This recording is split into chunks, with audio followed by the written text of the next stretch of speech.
আসসালামু আলাইকুম, আদাব।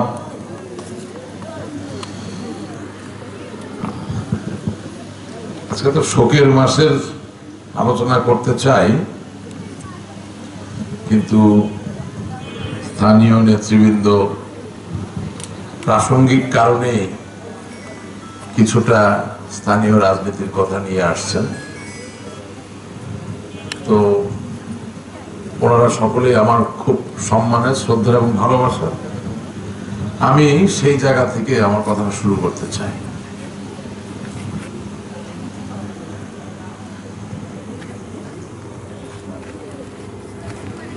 আমার বাবা যখন নির্বাচন করেন তখন মিঠাপুকুরে 126টা ভোট কেন্দ্রের ভিতরে দেখা যায় যে 98% ভোট কেন্দ্রে তিনি আল্লাহ তাআলার ইচ্ছায় নির্বাচিত হন, জয়ী হন। 1% বা 2% জায়গায় হয়তো আমরা দ্বিতীয় পর্যায়ে থাকি। এই কথাটা আমি এই কারণে বলছি যে এই 17 নম্বর ইমাদপুর আমার বাড়ি, আমার বাবার বাড়ি। এখানে যে জয়টা আমরা পাই এটা নিরঙ্কুশ বিজয়। মানে আমার বাবা যে কাস্ট ভোট হয় সেটা এত বড় ব্যবধান থাকে যে এই ভোটেই দেখা যায় উনি এমপি নির্বাচিত হয়ে যান আল্লাহর রহমতে। 17, 16, 15 ইমাদপুর, মির্জাপুর এবং বড় হসন।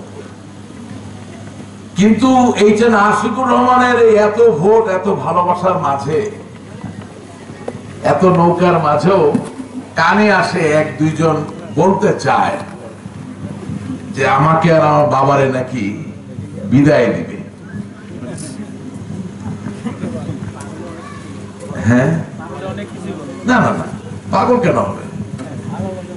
পাগল তো চিৎকার করে জয় বাংলা বলে, চিৎকার করে বলে রাশেক ভাই নৌকা। পাগল দরকার আমাদের জানা দিতে পারবে। যারা এইসব কথা বলে তারা পাগল না। তারা কি ওইটা আমার বলার কাজ না, ওইটা বিচার, ওটা আপনারা বিচার করবেন। তবে ওই 1-2 জন যারা এইসব কথা বলে তাদের দুটো বাণী দিতে চাই।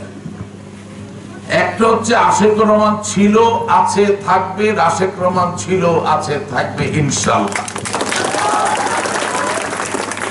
আর 2 নম্বর বার্তা দিতে চাই যে আপনি যতই আমারে বিদায় দিতে চান, আমার ভিতরে কোনো দুঃখ বা রাগ নেই। আমি চাই আপনি আমারে বিদায় না দিয়ে আমার সাথে আইসা মানুষকে বিভ্রান্ত না করে আসেন, ভালো কিছু কাজকর্ম করি। ভালো লাগছে কথাটা? তাহলে 2 নম্বর বার্তাটা আবার বলি যে যতই আপনি বিদায় দিতে চান, আমি তো বিদায় নিবই না, বরঞ্চ আমি আপনাকে নিয়ে সামনের দিকে এগিয়ে যেতে চাই। আমি চাই আপনার তো সংশোধন হোক। না না, ঠিক আছে, এটা স্থানীয় রাজনীতির বাইরে, এর বেশি বাইরে আমি আর কোনো কথা বলতে চাই না। আমার প্রিয় ছাত্রছাত্রী ভাই বোনেরা, আমি আজকে তোমাদের সামনে দাঁড়াইছি এই কারণে, আমি যত জায়গায় যাই নতুন প্রজন্মের ছেলেমেয়েরা যারা আমার সামনে থাকে, আমি সবাইকে বলি যে আমাদেরকে আসলে সঠিকভাবে স্বার্থপর হওয়া শিখতে হবে। এই কথাগুলো কেউ কোনোদিন বলবে না। সবাই বলবে তোমরা স্বার্থহীন হবা, মহৎ হবা, সব উজাড় করে দিয়ে দিবা। যখন তোমার থাকবে তখনই তো দিতে পারবা, না থাকলে দিতে পারবা না। আমার কথা হচ্ছে বুদ্ধিদীপ্ত ভাবে একটু নিজের ভালোটা বুঝে স্বার্থপর হতে হবে। কিরকম? তোমার যেখানে ভালো, তোমার ভবিষ্যৎ যেখানে সুনিশ্চিত হবে, তোমার অস্তিত্ব যেখানে সুরক্ষিত হবে, তোমার যেখানে সুখ, শান্তি, সমৃদ্ধি, ঐশ্বর্য নিশ্চিত হবে, তুমি সেই জায়গাটায় যাবা। তুমি কারো কথায় এমন কোথাও যাবা না যেখানে যাওয়ার পরে সাঁতার দিয়েও কুলকে আর খুঁজে পাওয়া যায় না। এই কথা কেন বলছি? এটা বলছি এই কারণে, গত কোরবানির ঈদে কেন্দ্রীয় ঈদগাহ মাঠ মিঠাপুকুরে, সেখানে আমি উপস্থিত ছিলাম। আমাদের কেন্দ্রীয় মুসলিম ইমাম সাহেব সেই ঈদের নামাজের জামাতের তিনি ইমামতি করছিলেন, আমাকে ওনারা অনুরোধ করছিলেন কয়েকটা কথা বলার জন্য মুসল্লিদের উদ্দেশ্যে। আমি শুধু একটা কথা বলছিলাম যে সম্রাট আকবর খুব শক্তিশালী একজন সম্রাট ছিলেন, মুসলমান সম্রাট ছিলেন। নিজের প্রাসাদ বানাইছে, বড় বড় মসজিদ কয়টা বানাইছে,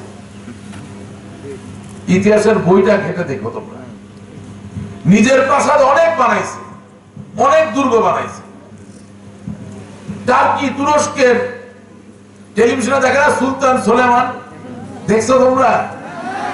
খুব শক্তিশালী সম্রাট ছিল, মুসলমান সম্রাট, অনেক টাকা পয়সা, অনেক ক্ষমতা, বড় বড় প্রাসাদ বানাইছে। মসজিদ কয়টা বানাইছে? হ্যাঁ, মসজিদ বানাইছে,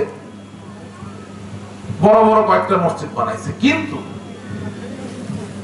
আজ অগাস্ট মাসে দাঁড়িয়ে আমি তোমাদের ভাই হিসেবে দায়িত্ব নিয়ে বলতে পারি, বঙ্গবন্ধু কন্যা জননেত্রী শেখ হাসিনা আমেরিকা না, ইংল্যান্ড না, জাপান না, বাংলাদেশের প্রধানমন্ত্রী।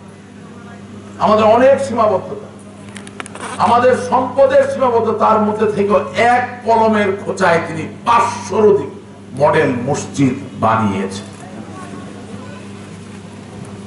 তার মানে যিনি ভালো মুসলমান হইতে চান তারও অনুভবে নিতে হবে যে আমার জননেত্রী শেখ হাসিনা, তার নেতৃত্ব, তার দল ভালো মুসলমানের সাথে আছে।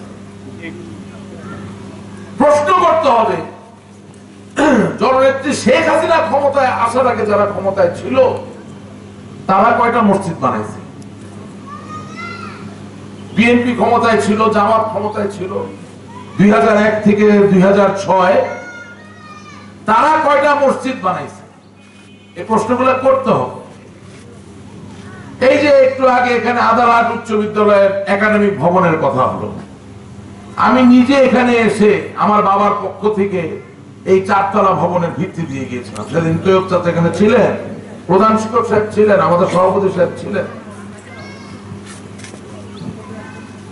একতলা ভবন যদি হয়, আর এই যে আশিকুর রহমান এমপি সাহেব আপনাদের মাঝে যদি থাকে, ইনশাল্লাহ আমি যদি আপনাদের মাঝে থাকি, বাকি 3তলাও হবে।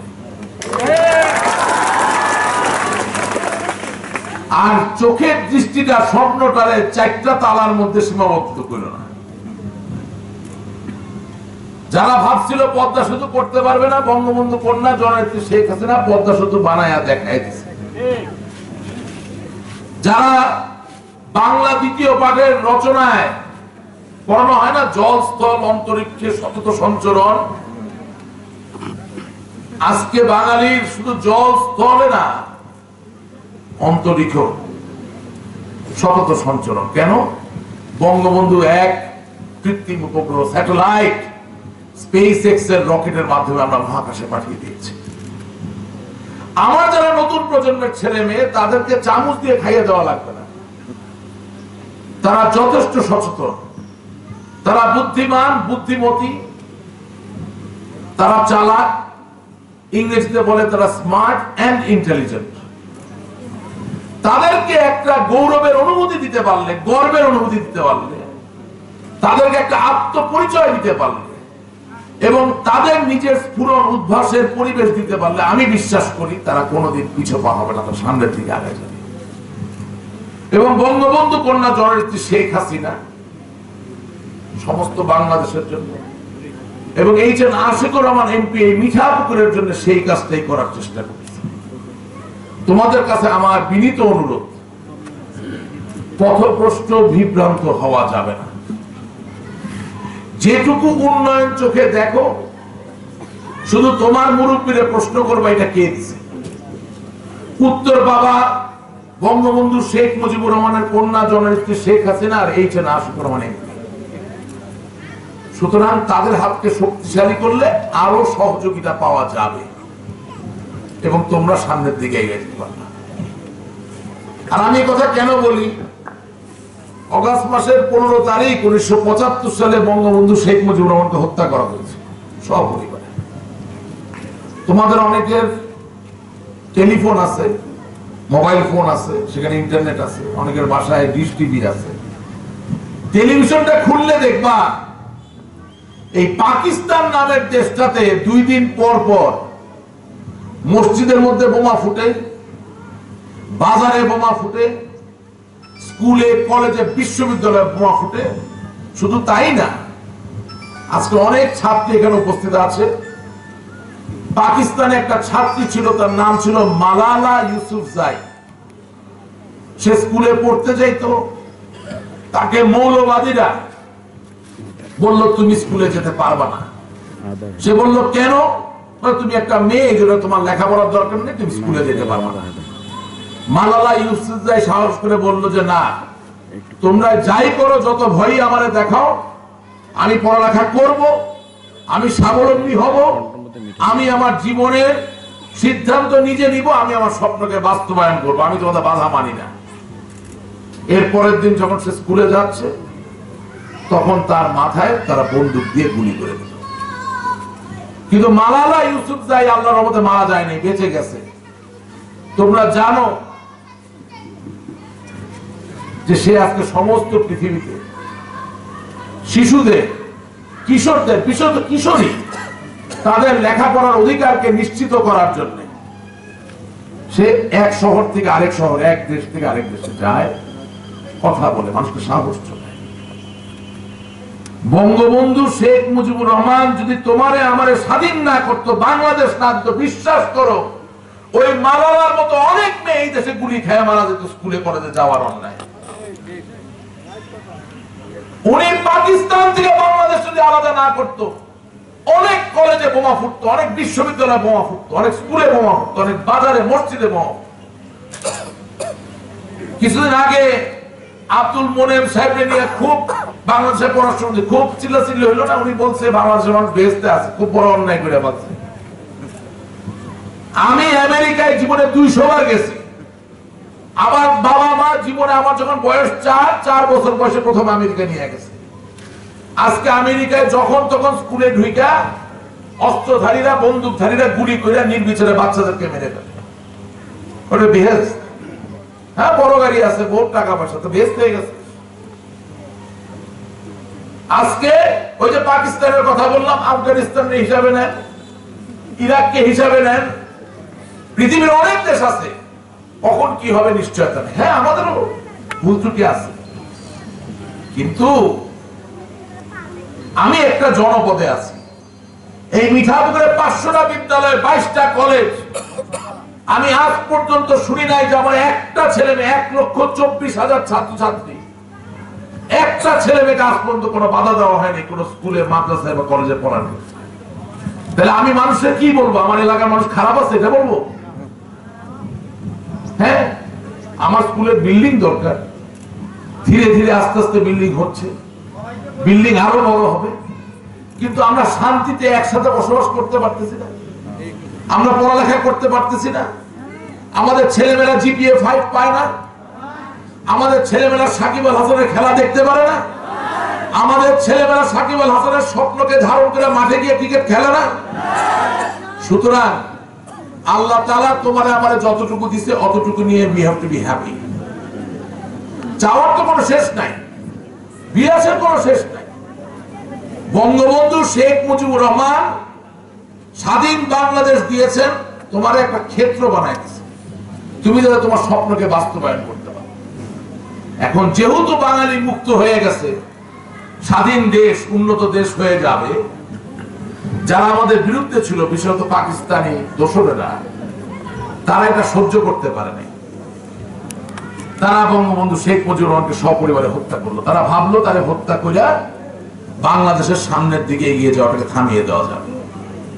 কিন্তু আল্লাহ তাআলা অশেষ রহমত, তার কন্যা জননেত্রী শেখ হাসিনা, তিনি তার বাবার স্বপ্নকে ধারণ করেন, বাবার সাহস তার ভিতরে আছে, এবং তার বাবা বাঙালিকে যেভাবে ভালোবাসতো ঠিক একইভাবে তিনি বাঙালিকে ভালোবাসেন। এখানে অনেক ছেলে মেয়ে, সকলের বেশিরভাগের উপবৃত্তি হয়। বঙ্গবন্ধু কন্যা জননেত্রী শেখ হাসিনার আগে লেখাপড়ায় উৎসাহিত করার জন্য আর কোন রাষ্ট্রপতি, প্রধানমন্ত্রী আমার ছাত্রছাত্রী ভাই বোনদের জন্য উপবৃত্তি দেয় নাই। জানুয়ারির 1ম তারিখে প্রত্যেক ছেলে মেয়ে আমার এই বাংলাদেশে নতুন বই পায়। এর আগে অন্য কোন প্রধানমন্ত্রী রাষ্ট্রপতি এটা দুঃসাহসই করতে পারে না।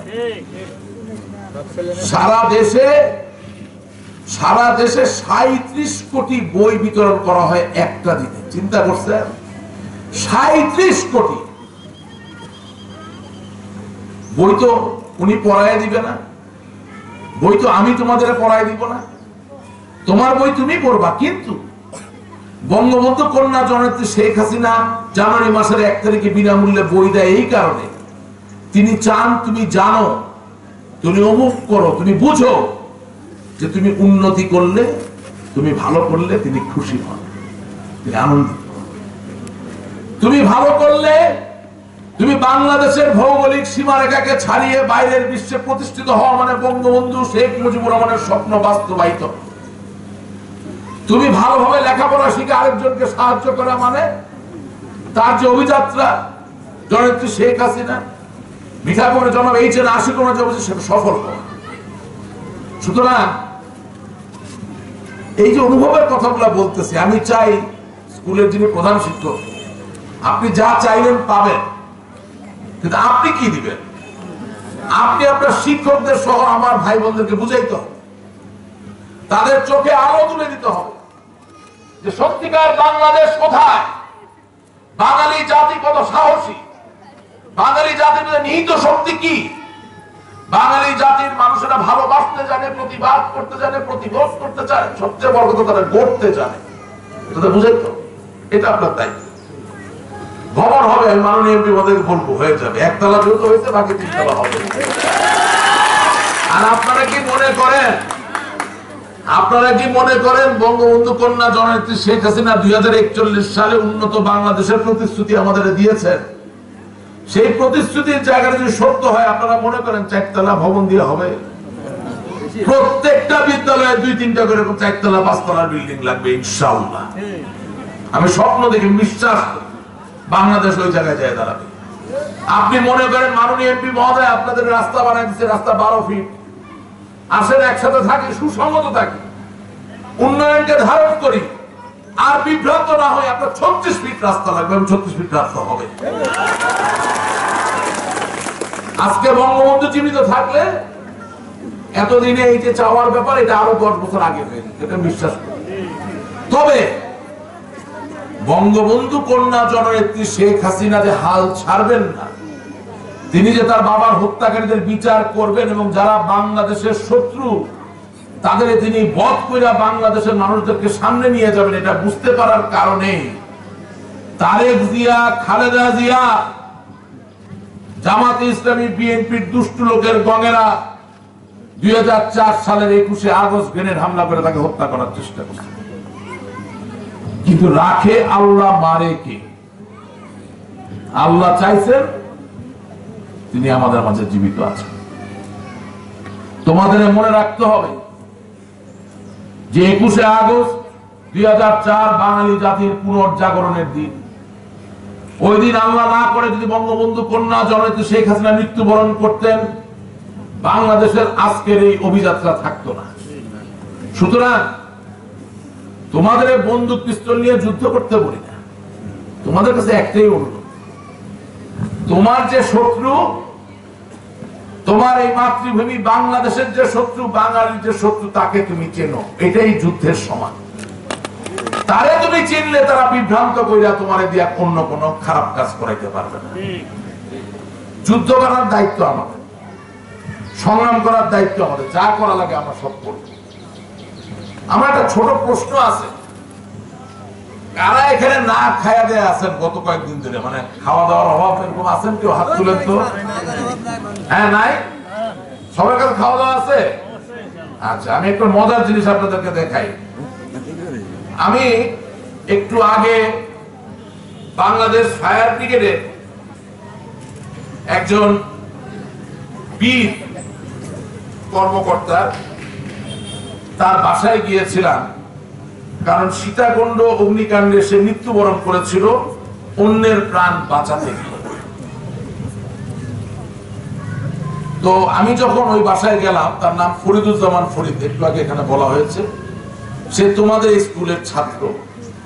তোমাদের উচিত তাকে স্মরণ করা, তাকে নিয়ে গর্ব করা। কারণ কি, ব্যবসায়ী হওয়া যায়, ব্যবসাতে লাভ করে ঘরে লাভ নিয়ে যায়, চিকিৎসক হওয়া যায়, হ্যাঁ, অনেক মানুষের উপকার করে, কিন্তু নিজের প্রাণ দিয়ে দেওয়া অনেক কঠিন কাজ।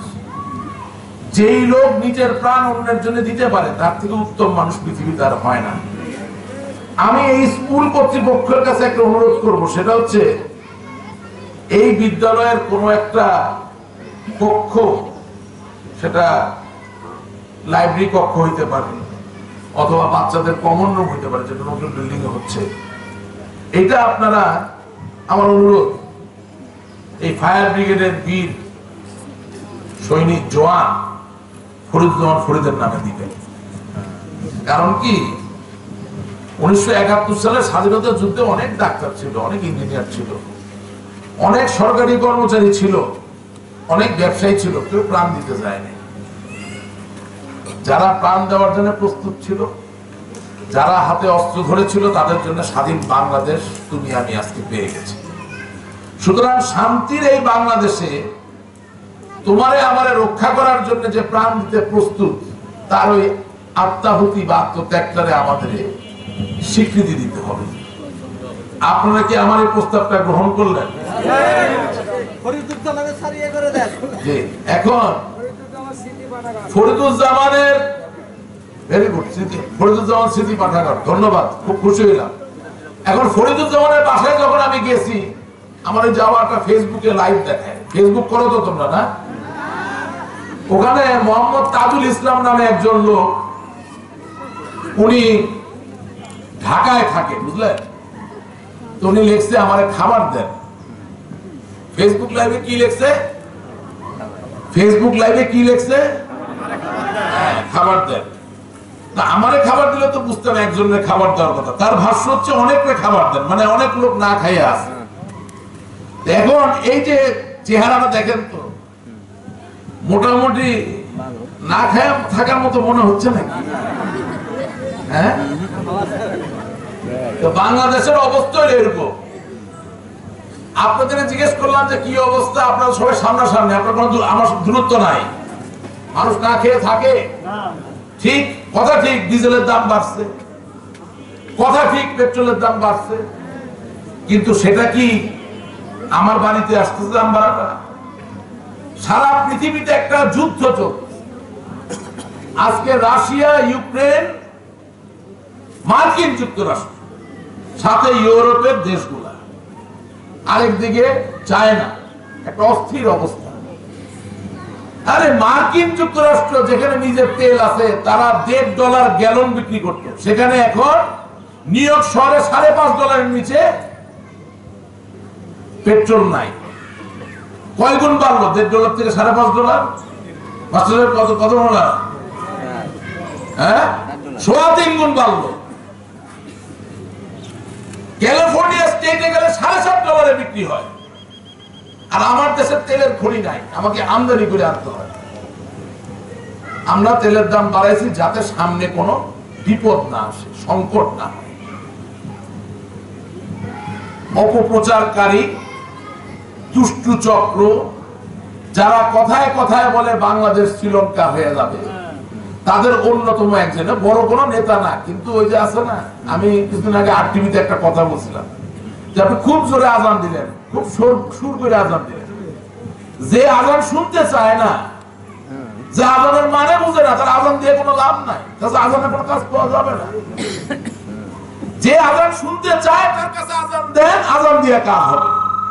ওরকম এক বান্দা, তার নাকি খাওয়া লাগবে। গালগুল দেখে তো মনে হচ্ছে না, মনে হচ্ছে একটু বেশি আছে শরীরে, কিছু কেটে নেওয়া যেতে পারে, কিছু ধান নেওয়া যেতে পারে খাওয়া দাওয়া তার কাছ থেকে। আমরা বলতে পারি, ভাতিজা তুমি একটু কম খাইয়া কিছু আমাদেরকে দাও, মানে আমার মতোই শরীর স্বাস্থ্য, মোটা সোটা। হ্যাঁ, অন্ধকার হয়ে গেছে, ভিতরটা তো ওর অন্ধকারই, তাও একটা একবার চেহারাটা দেখাই দিই, ভিতরটা অন্ধকারী। কি বলা যেতে পারে, ভাতিজা আপনি কিছু খাওয়ান দেন আমাদের। হ্যাঁ, খায়া বেশ মোটা সোটা হয়েছে। এখন কথা হচ্ছে সমস্ত দেশে কিছু দুষ্টু লোক ফেসবুকে আছে, তারা অপপ্রচার করবে। এই অপপ্রচার শোনা যাবে না। আমাদেরকে বঙ্গবন্ধু কন্যা জননেত্রী শেখ হাসিনার সাথে থাকতে হবে। বিশ্বের এই যুদ্ধ অবস্থায় সংকটে তিনি কৃচ্ছতা সাধনের আহ্বান জানিয়েছেন। সেই কৃচ্ছতা সাধনের জায়গায় আমাদেরকে সহযোগিতা, সহমর্মিতা, ধৈর্যের হাত বাড়াই দিতে হবে। এবং জনাব এইচ.এন. আশিকুর রহমান এমপি, তিনি চান এই মিঠাপুকুরের ছেলে মেয়েদের লেখাপড়ার মান উন্নত হোক, ভৌত অবকাঠামো আরো বাড়ুক। তার প্রতি আমাদের সহমর্মিতা, সহানুভূতি এবং সমর্থনের হাত বাড়িয়ে দিতে হবে। তো বিল্ডিং এর কথা হইল, বিল্ডিং এ ওদের কতটুকু কি হবে আমি বুঝতে পারতেছি না, কারণ শিক্ষকরা ভালোভাবে পড়াইলেই তো কাজ হবে। ঈশ্বরচন্দ্র বিদ্যাসাগরের কোনো বিল্ডিং ছিল না আসলে, তো তাও ঠিক আছে, লাগে, আধুনিক যুগে বিল্ডিং তো লাগে, হবে। তারপরে আমি চাই তোমরা খুশি থাকো। আমি স্কুলের মেয়েদের জন্য একটা ক্রিকেট সেট দিতে চাই। তোমরা শুধু উ আর ভাও করতেছো কেন, তালি দিতে পারো।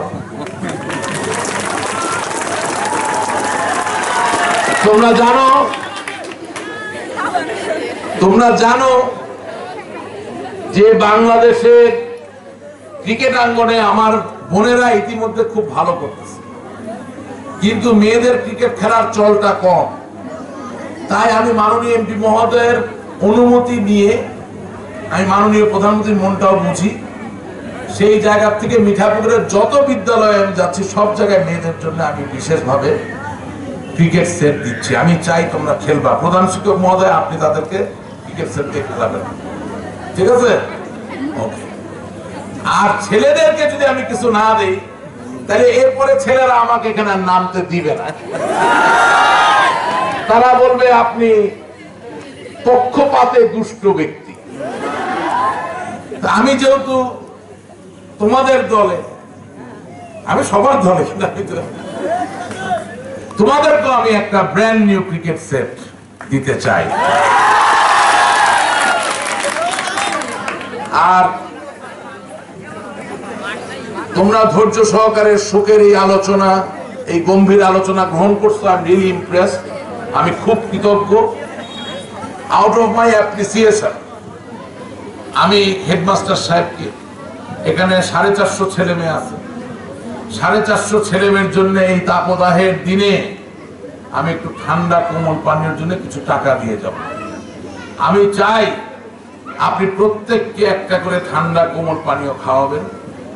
এবং আমার তোমাদের কাছে অনুরোধ, এই শরবতের মতো মিষ্টি পানীয় খাওয়ার সময় মনে রাখবা, জীবন এতটাই মিষ্টি, জীবন এতটাই উপভোগ্য, যতটা উপভোগ্য, যতটা মিষ্টি তুমি গড়ে তুলবা। সুতরাং তোমাদের জীবন তোমাদের হাতে। লেখাপড়াই সবচেয়ে বড় অস্ত্র, লেখাপড়াই সবচেয়ে বড় হাতিয়ার।